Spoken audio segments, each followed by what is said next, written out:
The NFL trade market does not care that it is June. It does not care that OTAs are still going on or that mandatory minicamp starts tomorrow. There are players available. There are conversations happening in front offices.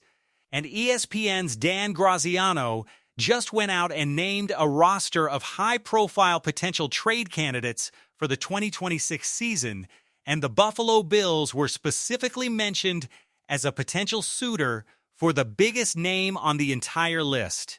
We are going to break down every single one of those names today.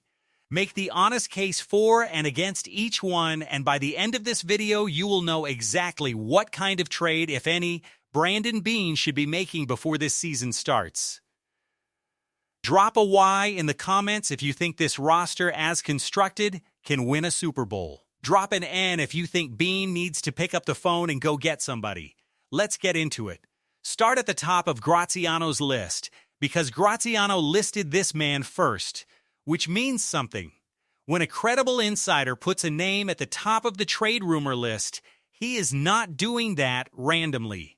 He is telling you where the most real smoke is. The name is Maxx Crosby. And if you need a refresher on the most dramatic, unfinished business in the NFL offseason, sit down, because this story is wild from start to finish.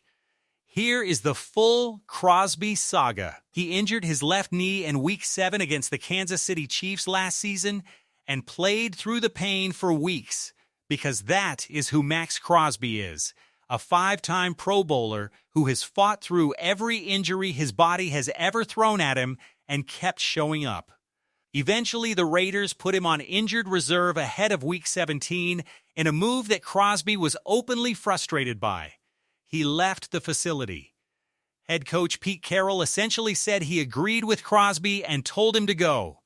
It was a messy, public, uncomfortable ending to a season that did not need to get messier. Crosby underwent surgery on a torn meniscus in his left knee in January. And then the Ravens came calling. Baltimore and Las Vegas agreed to a trade sending Crosby to Baltimore for the 14th overall pick in the 2026 draft and a 2027 first-round pick. 2 first-rounders. Done deal. Pending physical. And then the Ravens backed out. They discovered during the medical examination that Crosby's knee had a degenerative issue that raised concerns not just about 2026, but about his long-term durability. Medical concerns serious enough that Baltimore walked away from 2 first-round picks of value. The Raiders released a 2-sentence statement. The league reacted with a general manager on record telling NFL Network this was, and we are paraphrasing respectfully, Bull and Crosby is still a Raider. Right now. Today, and Graziano says the trade conversation is not over. He wrote that if a team such as the Cowboys, Bills, Bears, or Patriots finds itself in contention and in need of an impact pass rusher, things could get interesting again in season. He specifically mentioned the Bills second among the teams that came to mind when he thought about this potential deal. And Albert Breer of Sports Illustrated confirmed that Buffalo did have their toe in the Crosby sweepstakes at its peak. They just could not match the Ravens package because Buffalo was picking at 26 overall versus Baltimore's 14. The draft pick values did not match up. Now, should the Bills do this if the opportunity circles back around? The honest answer is, it depends entirely on 2 things. 1. What does Maxx Crosby look like when he gets back on the field? Because Graziano himself says he would not expect Crosby trade talk to heat up until Crosby gets on a field and shows he is healthy, and from what he has been told, that might not happen until August or later. Crosby told reporters at Raiders OTAs he is almost back, which is an encouraging signal. But almost is doing a lot of work in that sentence. If he comes back in August looking like the Crosby who posted 10 sacks last year while playing through a knee injury, the price tag goes back up immediately. If he shows any limitations, any rust, any hesitation coming off that surgical repair, the value dips and the conversation changes. 2. What does the price actually look like? Graziano's article did not specify. The estimate in terms of what it would cost is somewhere in the range of 2 first-rounders or a first plus a second and some additional compensation. The Bills gave up a first and a second for Jalen Waddle, so Beane has shown he is willing to mortgage premium draft capital for premium players. The question is whether Crosby, at 29 years old, coming off degenerative knee concerns, is the right player to make that bet on. He is one of the most dominant pass rushers of this generation.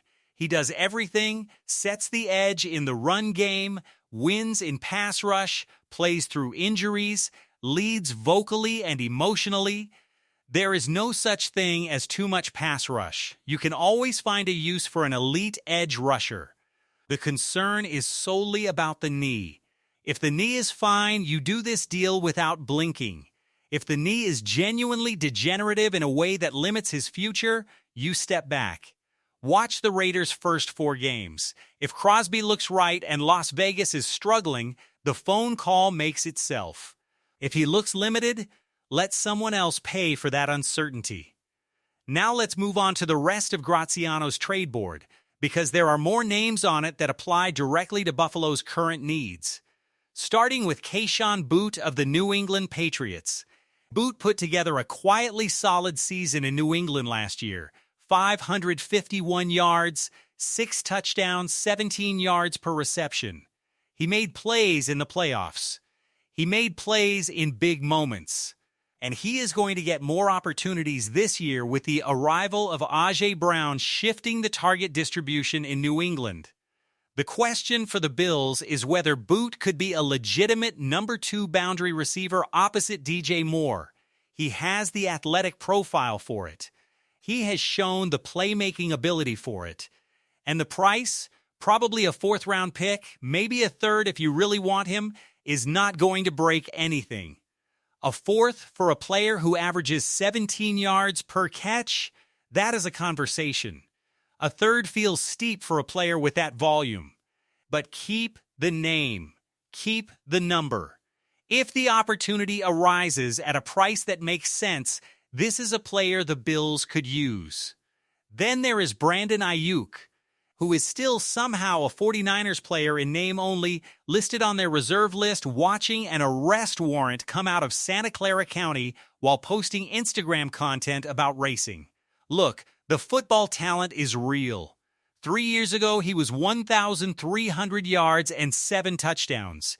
Second-team All-Pro in 2023. That skill set exists somewhere in that body. But here is the honest question about bringing Aiyuk to Buffalo. Do you want that energy in your building?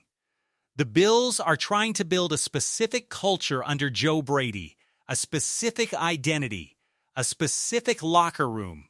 Aiyuk comes with a level of drama and a track record of behavior that would test any organization's patience on a good day. The smart play is exactly what was described. Wait until the 49ers cut him, because they almost certainly will once the June 1st timing works itself out. And then you can have the conversation for essentially nothing.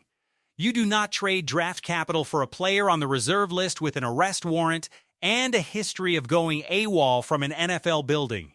But if San Francisco releases him and he comes in clean, motivated, and hungry to prove something, a flyer on that talent at the league minimum is a conversation worth having. Josh Sweat of the Arizona Cardinals is the most interesting pure football name on the list from a Bills needs standpoint. The man had 12 sacks last season. He did not show up to OTAs, which is a signal. He is not on the Cardinals' timeline. Arizona is rebuilding around Kyler Murray's replacement and has no reason to pay top dollar for an edge rusher who is in his prime right now. Sweat is a different type of pass rusher than what the Bills already have. Bradley Chubb and Greg Rousseau and TJ Parker are all power rushers who operate primarily with strength and leverage. Sweat has speed and bend, he gets off the ball fast, he wins on the outside with his first step, and he creates pressure in a way that does not duplicate what the Bills already have on the roster. He is a complementary piece, not an overlapping one. and the price is significantly lower than Crosby, a third or fourth depending on what Arizona is looking to recoup. If the Cardinals are willing to move him at a reasonable price in season, and the Bills find themselves competing for a playoff position or a division title, this is absolutely a call worth making. Kayvon Thibodeaux of the New York Giants rounds out the list, and this is the trade deadline name more than a right now name. Thibodeaux has been in trade rumors so often at this point it almost feels like background noise. He posted 8.5 sacks in 2023 when the Giants were genuinely terrible and he was getting snaps all day. When the pass rush improved around him with Brian Burns, with Abdul Carter, with Arvell Reese arriving, his workload and production both came down. That is not a character flaw or an indictment of his ability. That is a player fighting for snaps in a crowded room. A third or fourth round pick at the trade deadline if he is healthy and available, and the Bills need an infusion of pass rush depth, is a real option to have in your back pocket. Not a right-now move. A back pocket option. Here is the big picture takeaway from this entire exercise. The Bills have real needs at specific positions. Wide receiver depth, interior defensive line depth, potentially edge pass rush depth if TJ Parker takes longer to develop than hoped. The Diggs situation is percolating. The Crosby situation is real but conditional on health. Boutte and Sweat represent mid-tier, cost-controlled solutions that fit the culture and the budget. And Aiyuk is the nuclear option that you only touch if the price is zero and the attitude has been recalibrated. Beane is good at this. He has shown an ability to identify the right moment to move aggressively and the right moment to stand pat. The roster is not broken. But it could be better. And right now, with Josh Allen in the prime of his career and the AFC Championship window right in front of this organization, better is always worth pursuing. T for trade on any of these names. P for pass if you think the Bills stand pat and let TJ Parker be the answer at edge. Drop it in the comments right now. And while you are down there, name a player not on this list that you want Brandon Beane to call. The conversation is open. Subscribe to the channel if you are not already there. Smash the like button, and we will see you on the next one. Let's go Buffalo.